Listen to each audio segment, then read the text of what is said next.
Hi guys, Smartech Oppo is unveiling K11x. The Chinese smartphone company Oppo has launched a new series of smartphones. The coming smartphone will be in upper mid-range.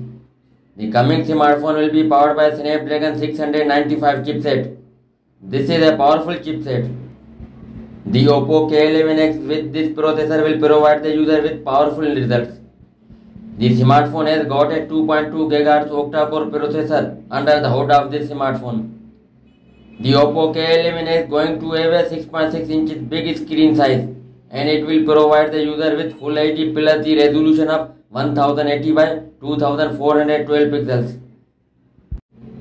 And there is a IPS LCD touch screen display.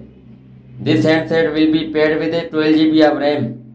The internal storage capacity of the smartphone is 256 GB. The smartphone is packing a triple camera setup. The selfie camera is 16 megapixel, which will take wonderful pictures.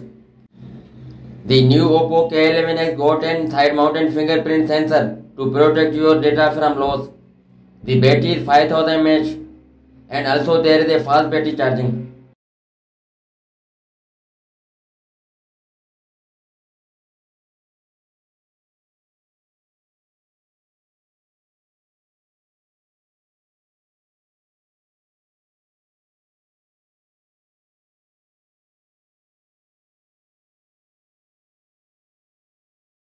That's all for now and thanks for watching.